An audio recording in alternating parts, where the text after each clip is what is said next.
Good afternoon, everyone. Thanks for joining us. I'm Matt Greco with PSS Events. And this afternoon we have Roger McCormack, the historian at the Bronx Historical Society. And sorry for the delay today. We've had some technical issues, and I'm going to hand it over to Roger to talk about that and what he's doing today. Thank you everyone for coming. My name is Roger McCormack. I'm the Director of Education here at the Bronx County Historical Society. I have an issue with my slides for the Bronx River lecture. So instead, I'll talk about the river in this lecture, a lecture called Immigration, Urbanization, and Transformation, which is really about the Bronx at the end of the 19th century, at the turn of the 20th century, and later in the 20th century. So really a lecture that focuses on social movements,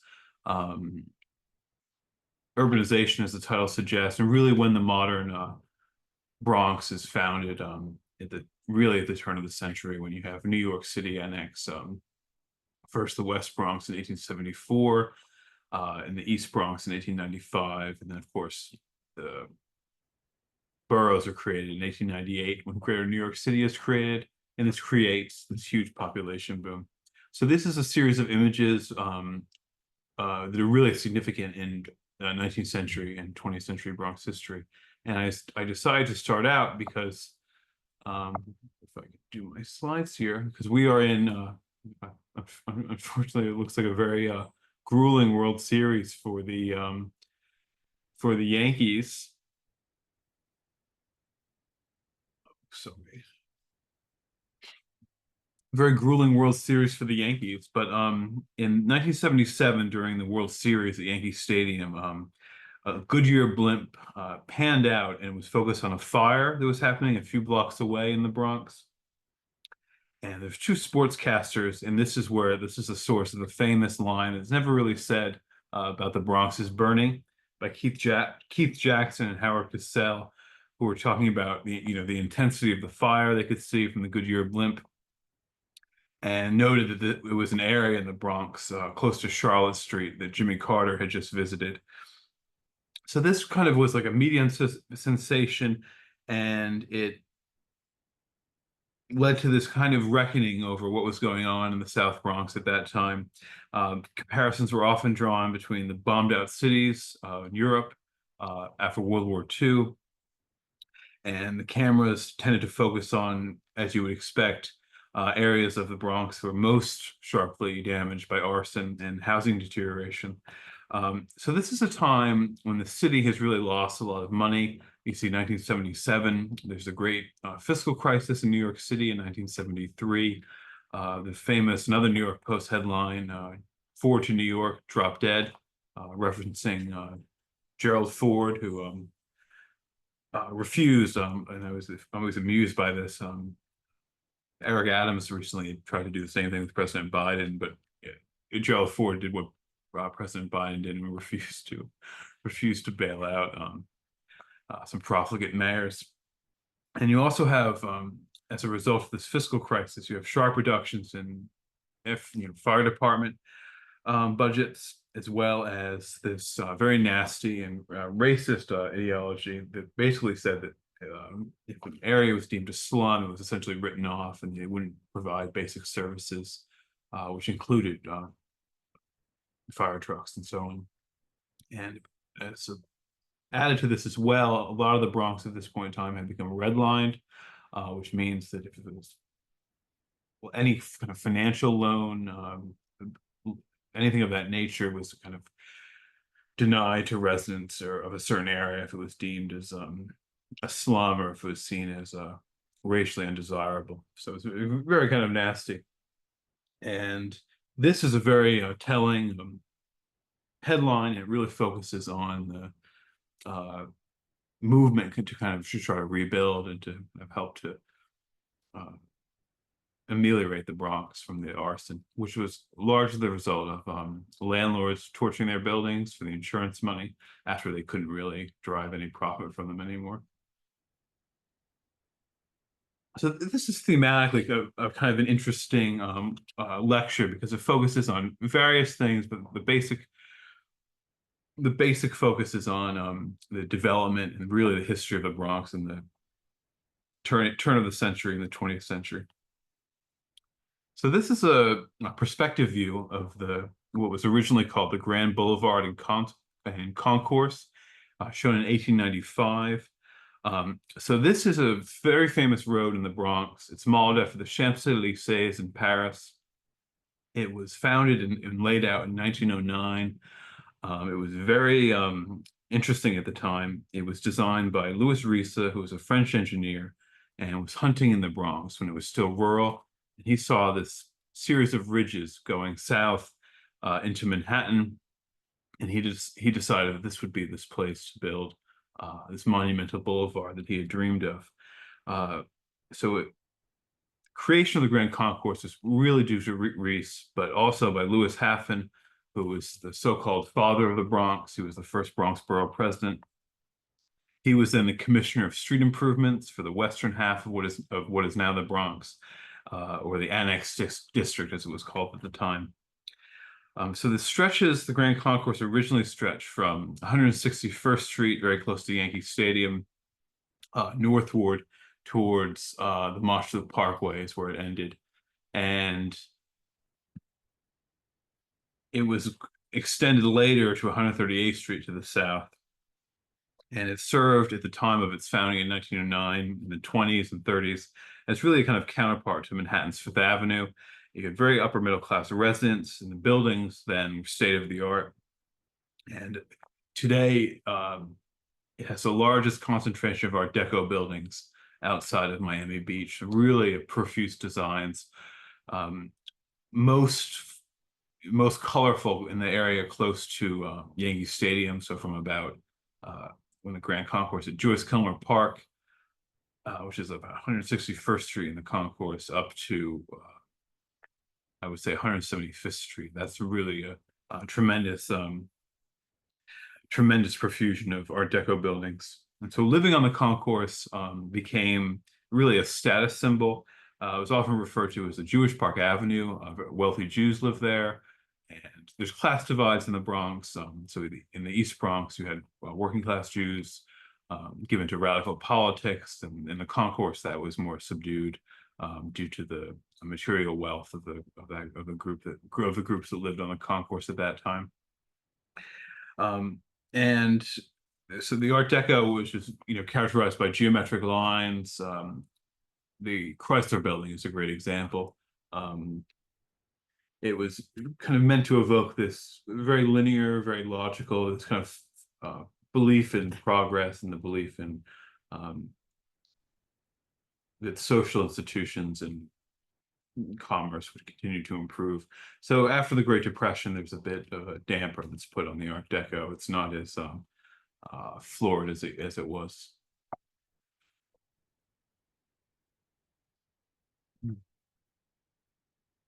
So now we're coming to something that involved the Bronx River. So the Bronx River is the only freshwater river in New York City. It starts, and what a thing to start in Valhalla and ends in Westchester and ends, of course, in the Hunts Point, where it flows into the East River. Edgar Allan Poe famously loved to walk along it and drew inspiration from it from his stories. At the same time, the Bronx River is one of the early sources that's discussed to bring fresh water into Manhattan. Aaron Burr famously created the Manhattan Water Company, whose purported goal was to bring water from the Bronx River, but then in reality, there was a loophole in the Manhattan Water Company's clause that allowed them to use their surplus capital in any way they saw fit. So this was Burr's way of opening the Chase Manhattan Bank, which is as it's now called, because the Federalists, who were basically the opposing political force to Burr and Jeffersonians, didn't like to bank with them. So Burr used the Manhattan Water Company to create his own bank. Anyway, so the Bronx River doesn't work. Later, they finally decide on drawing water from the Croton River up in Westchester and bringing and creating a 40-mile long aqueduct and also creating 2 reservoirs in Manhattan. And so the Croton Aqueduct was one of the first masonry dams in New York State, and it was a decisive, really, event in the history of modern New York. Not only did it provide clean drinking water for the first time, oh, and this is a broadside celebrating the completion of the Croton Aqueduct. Not only did it bring clean drinking water, but it also allowed the city to fight fires effectively for the first time. So in 1835, there's a great fire of New York that destroys really all the old Dutch buildings in Manhattan. And in the 1840s, in the 19th century, a project like this was seen as very large, and it was also very hotly debated. And the rich tended to blame the poor at that time for getting cholera and other waterborne diseases. But the fire of 1835 burned the houses of the rich and the poor alike. And it also, created this tremendous its gravity power. So it really increased the water pressure. And after its creation, you have indoor plumbing really for the first time. At first for the wealthy, and then for middle-class people as well. And the aqueduct ran from Westchester into the Bronx, and from there across to Harlem to Manhattan via the High Bridge, which was completed in 1848 and still the oldest bridge in New York City. And you can see remnants of the old aqueduct system in the Bronx along the Aqueduct Walk, which was recently declared. I think it's the only scenic landmark in the Bronx. It runs from just west of Kingsbridge Road by the Armory all the way down to the High Bridge. And in Van Cortlandt Park in the Northwest Bronx, you can also see it as well. And this is really an example of one of those great triumphs of urban planning in the 19th century.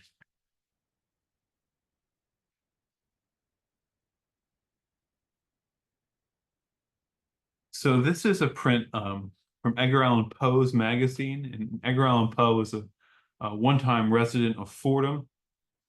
He lives there the last 4 years of his life, from 1846 to 1849. He comes there, he lives in a small Dutch clapboard farmhouse that was built in 1812. Fordham then was the countryside, and the idea was his wife, his young wife, Virginia Poe, was dying of tuberculosis, and the idea was that the clean country air would help her recover. And it doesn't work, and she dies in the cottage in 1847, aged only 24. And Poe himself dies 2 years later, aged only 40. But Poe wrote at a time when the magazine was becoming really prominent in American life, and he really tailors a lot of his stories to the short story format, which was obviously easier to print in magazines than a novel would have been. And he writes for the Southern Literary Messenger in Richmond, for Burton's and Graham's magazines in Philadelphia, and for the Evening Mirror and the Broadway Journal in New York, among other publications. And if you're ever in the Beekman Hotel in Lower Manhattan, that's where the Broadway Journal was published. And Poe was the one-time proprietor of that, but he had no, he's a terrible alcoholic, and he has no business acumen, and it quickly went under. But it was his lifelong dream for him to have his own magazine. He hated writing for other editors and really wanted to be independent. And at the time he lived in the Bronx, he was hard at work on getting his magazine called The Stylist published.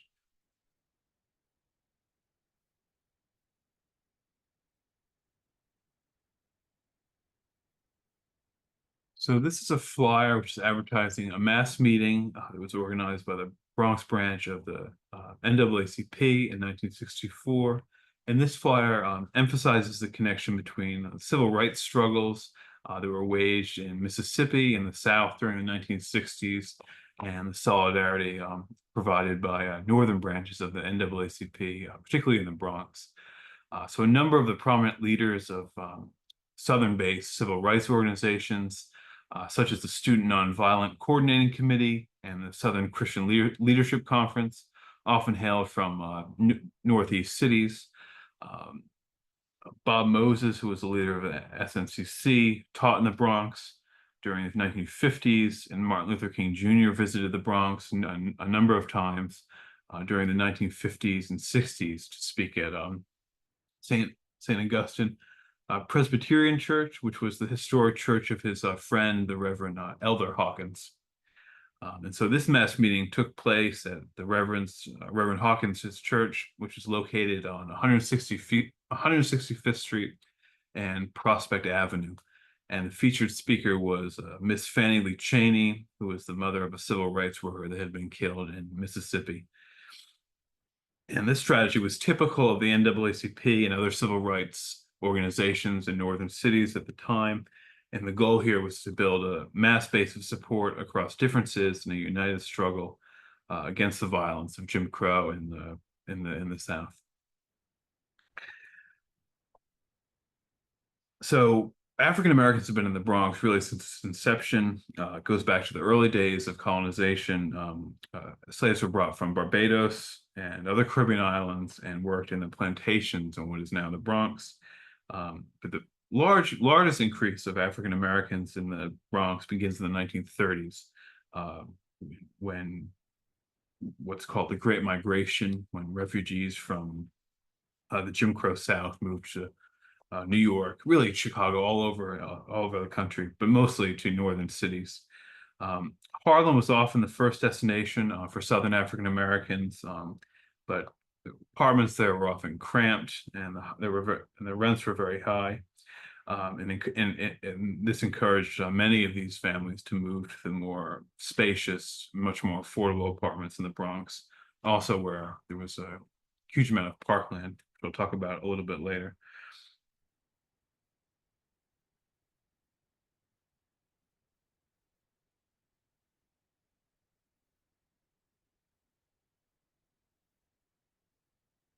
And some of these, we have a lot of slides here, so some of these will just go quickly, but this is just this is from an archdiocese, essentially a broadsheet, just kind of denouncing a film called Fort Apache.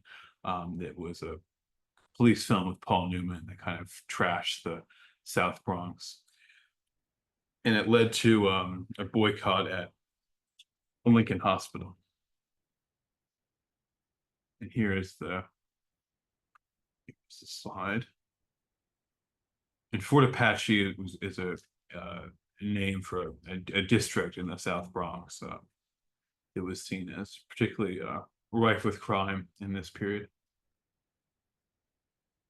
So this is the campaign and parade memorabilia of Louis Haffen, who was the first borough president of the Bronx, as I said. These are from about 1925. And he was borough president between 1898, when the borough was created, of course, in 1909. And he was very interesting. And so he was a member of the Haffen family, very prominent in Bronx history as beer brewers. And he illustrated the prosperity that immigrant groups experienced in the Bronx in the early 20th century. So Haffen in the 19th century was a byword for beer, with the Haffen Brewing Company being one of the most profitable and renowned of the Bronx's 19 breweries, all of whom today are buried in Brewers Row in Woodlawn Cemetery in the Bronx.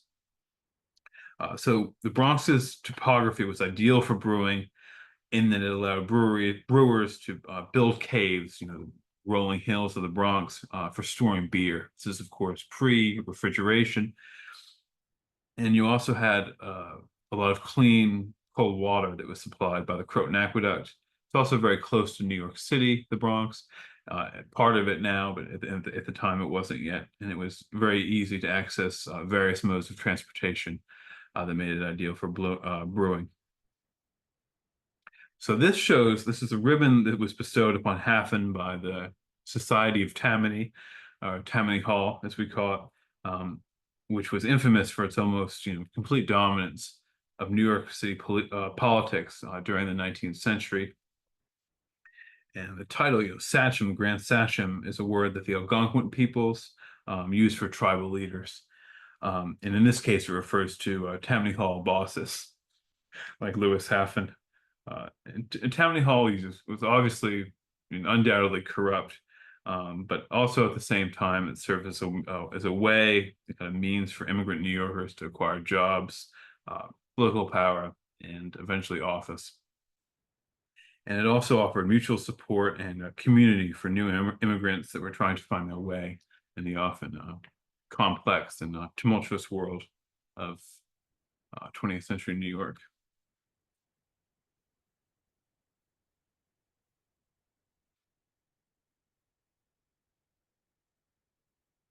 So this is a letter from the Bronx Borough Day Committee to the Bronx Board of Trade, which was a forerunner and was eventually subsumed by the Bronx Chamber of Commerce. And they're talking about Bronx Borough Day, which was really a celebration that came out of an enormous amount of population growth and urban development of the Bronx during the early 20th century. So really the history of cities, of history in general, is really about demographic shifts and the inexorable movement and influx of people. And this has, of course, shaped New York City for centuries and the Bronx as well. So the Bronx originally in the 20th century became a prominent residential center for New York's working class. And this was a result of the movement out of the crowded tenements of the Lower East Side and comparable communities in Manhattan. And you also, at the same time, had increased immigration to the United States and New York from Germany, Italy, Ireland, Poland, and Russia in the early 20th century. And these immigrants to the Bronx, which was especially notable, were Eastern European Jews, the Irish, and the Italians in the Bronx. They were really kind of what the people that lived in the Bronx in the 20th century. I can already hear someone writing in saying, well, why didn't you mention the Poles? Or, of course, there were other groups, African Americans, of course, but these were the dominant groups. And many of the areas, as I said, west of the Grand Concourse were wealthier. They had populations going further back to earlier waves of European immigration. The Bronx Board of Trade was an early civic and business organization which was formed at the end of the 19th century. They competed for a time, as I said, with the Bronx Chamber of Commerce, but then at the end of the 1950s began to lose membership and was subsumed by the Bronx Chamber of Commerce at that time. And the Bronx Borough Parade, or Bronx Day Parade, really celebrated the vibrancy of our borough. It had representatives from Bronx business, education, from the military, welfare organizations, and countless more. And the parade took place on the Grand Concourse, which I just talked about, really one of the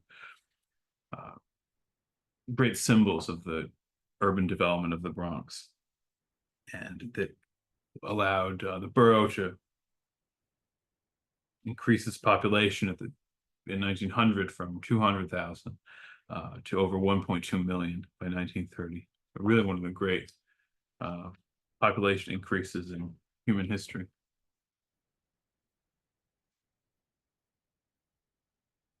So this is the Jordan Mott Ironworks. And here we're coming back to the river, which unfortunately in the South Bronx in the 20th century, you had a lot of pollution due to the concentration of industry along the Bronx River.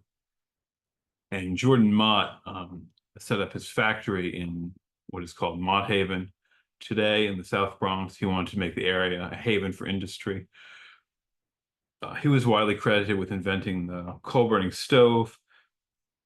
And this area became very industrial, which included Morrisania, Port Morris, Melrose, and Mott Haven, which are all now considered the South Bronx.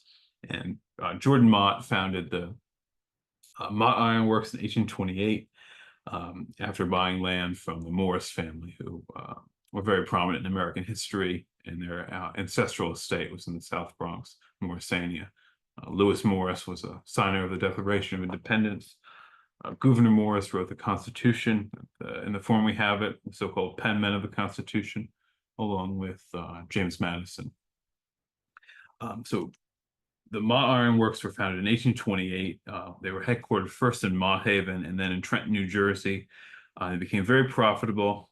They pioneered the manufacture of many new inventions, which included the bathtub, furnaces, stove grates, and many more. And he is probably most famous for the coal burning stove, as I said, which really revolutionized the industry and led to the uh, led to making the old wooden stove outmoded and kind of a relic from another time. Um, and so the Bronx is also very prominent via its manufacturing in the history of the United States. So Janes and Kirtland Company, they made the dome for the Capitol building uh, in Washington. They were headquartered in the South Bronx. The Piccarelli Studios, Piccarelli brothers, they carved the Lincoln Memorial statue in Washington. And of course, today, we hear about the Piano District in the South Bronx, an ill-fated attempt by a real estate developer to uh, evoke that history and to raise the rents. The rents have been raised, but the name did not hold. So this is really the Jordan Mott, and this advertisement is really an emblem of that shift from the old rural Bronx to the industrialized Bronx of the 20th century.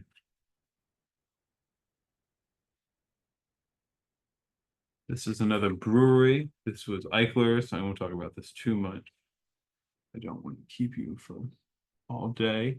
But this was one of the 19 breweries I discussed. This was on 169th Street and 3rd Avenue.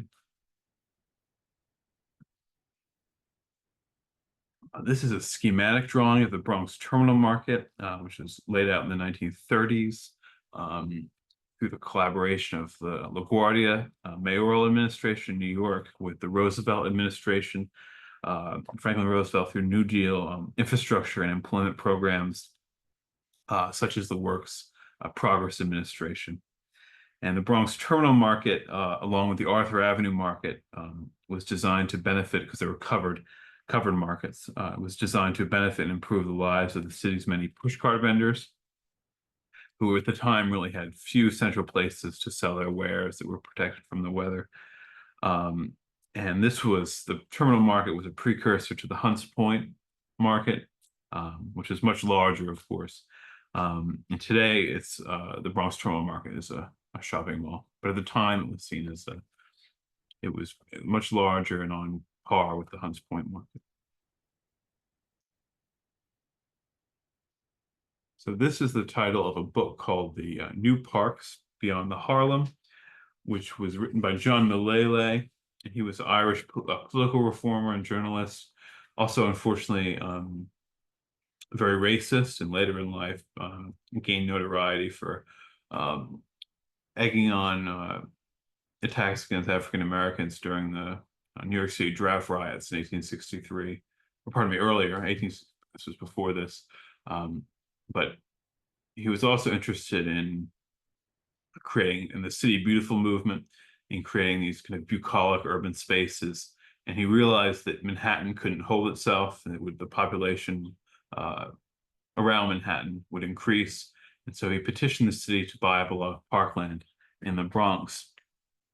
And as a result, they lay out a series of parkways: the Marshalsea Parkway, Pelham Parkway, Claremont Parkway, St. Mary's Park. And this allows all people to get on any of the parkways with ease and to get to any of these parks, which include the largest in the city, which is Pelham Bay Park, which is just under 3,000 acres.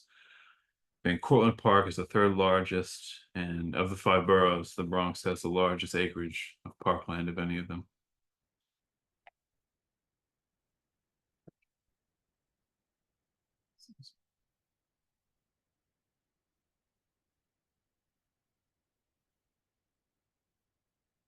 So this is a construction sign for the Cross Bronx Expressway, which was really a seminal event for the Bronx and New York City. And the expressway was a series of highways that were built in the post-World War II period to address, amusingly today and ironically, to address road congestion in cities, and also, much more significantly in my view, to accommodate suburban development and an increase in car ownership.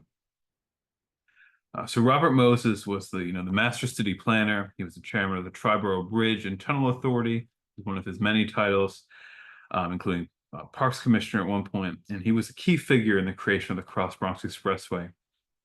But it also involved, and this is important to remember, a lot of focus on Moses, sometimes to the detriment of um, seeing things whole and seeing things in their totality. So it involved a lot of actors in the city, state, and the federal government, as well as the private sector. The construction of the expressway began in the 1950s and was completed by 1963. And critics of it at the time and today drew attention to the inevitable displacement of people from the neighborhoods that were located along the expressway's finalized route, uh, most famously in the East Tremont section of the Bronx, and also the destruction of buildings along the road's route, and today, which is most significant because these things have already happened, of course. Excuse me, and the rise of noise and pollution from cars. So, of course, a lot of the neighborhoods that the expressway goes through are referred to as Asthma Alley, because of the breathing problems associated with so much traffic. And there's a movement today to cover the expressway to reduce that. So there's big parts of the expressway where you're driving on it and it's wide open. There's no, it's not like you're in a tunnel, and then there's other parts where it's covered. And so the idea is very simply to cover it and to reduce the ecological environmental damage that the road caused. And these really after World War II, the roads were designed to facilitate travel by car and connect the five boroughs to each other, as well as to Long Island, New Jersey, and New England. And this is a real one of the most famous examples of post-World War II planning in the United States, and the focus on infrastructure and transportation, despite the high environmental and economic costs of the projects.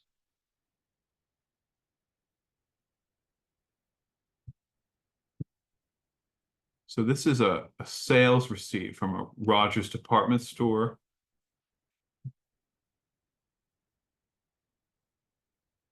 And here is a photo of where the store is. This building, of course, is still here.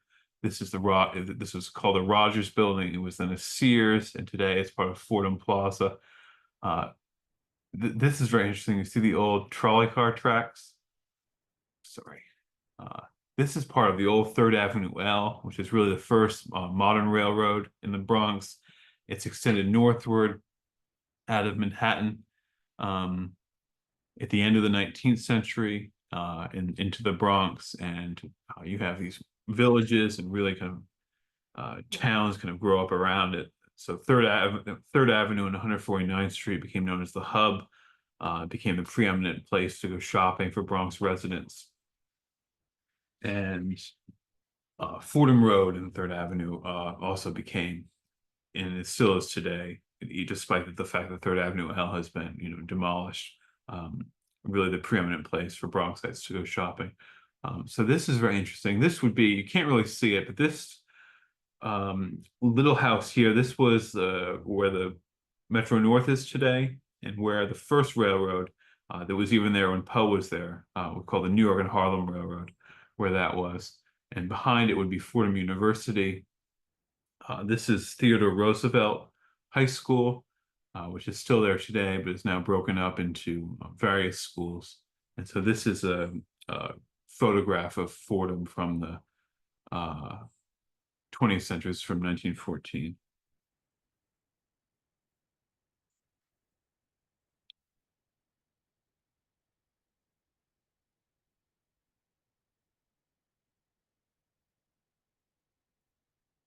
This is the coops, or the Allerton coops. I'm sorry. Sorry about that. This is located just off Bronx Park East. The buildings are still there today. It was a radical experiment in cooperative housing in the 1920s. You had large numbers of Jews who were fleeing oppression in what was then Tsarist Russia and the Russian Empire. And they had begun settling in the Lower East Side in the late 19th century. And some of these immigrants had become involved in radical politics in their homelands, whether this was Marxism or some other approach to socialism. And you had New York in the 19th century, crowded living conditions, high rent, and a lot of economic exploitation, which kind of attracted recent immigrants to explore kind of alternatives to capitalism. And the United Workers Cooperative Association was one of many of these alternatives that were developed by working class Jews, many of whom were laborers in the needle trades, which was one of the largest industries in New York City at the time. And the association focused much of its early efforts in Harlem. They started small cooperative stores and apartments, which were all run democratically by members. But this, which we're looking at now, was its most ambitious, largest, most ambitious project, where it bought land off, the association bought land off Bronx Park East in 1926 to build this large complex of cooperative housing. Excuse me one second.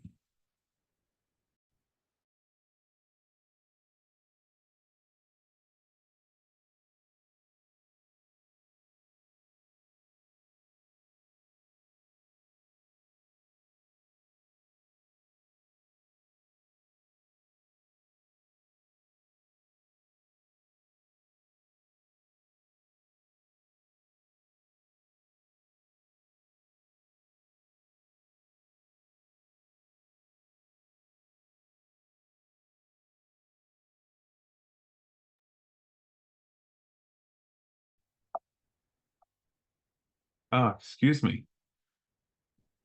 You hear it going around the office. Some people just can't take the hint. Extraordinary. So the coops, and this is what these are called, the Allerton coops.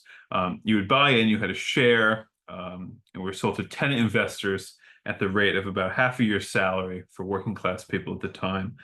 So the shareholders, cooperators, what they call the residents, had a say in how the cooperative operated. And they were not, it was a nonprofit cooperative, meaning the apartments could not be sold by individuals.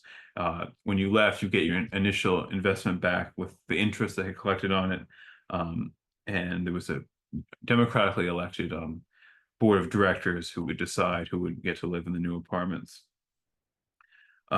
And so in the 1940s, they pushed hard to integrate the housing with African Americans and whites. And so at that time, that was very rare in New York City. So it's one of the first interracial housing complexes in New York City, long before the end of Jim Crow in the South. And of course, segregation in the North. And as you can tell by this painting, which is from a donation to the society from a filmmaker who made a film called At Home in Utopia about the coops. As you can tell, aesthetic beauty was a chief concern for the founders of the coops. Many of them, as I said, had lived in the tenements of the Lower East Side. So the apartments were designed with high ceilings, healthy ventilation, and windows oriented so that direct sunlight would fall into at least one room. And there was also a comprehensive program which was designed to meet not just economic needs, but also cultural and emotional needs to the workers that were living in the coops. So you had spaces designated for a library, daycare. There was a Yiddish language school, youth club rooms, restaurant, and also a lecture hall.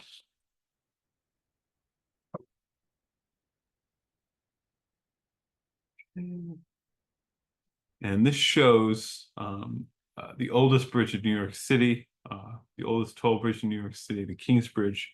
And this shows it was being filled in, and this is in 1914, excuse me. And it was built in 1693 by the Phillips family, who were literally the lords of the manor. They had their grant from the King of England, and they were later very notorious for being Tories during the American Revolution. So this area became very significant during the Revolution. Whoever controlled the approach to this bridge essentially controlled the approach to New York City, which is very hard to believe today. Rogers, did that go over the East River? It went over, no, it went over Spuyten Creek, which flows into the Harlem River. So was there a bridge into Manhattan at that point, or? This did go into Manhattan. So it went over, so in other words, a Marble Hill hadn't been, they hadn't filled in that part of the creek yet, and the bridge crossed over the Bronx into Manhattan.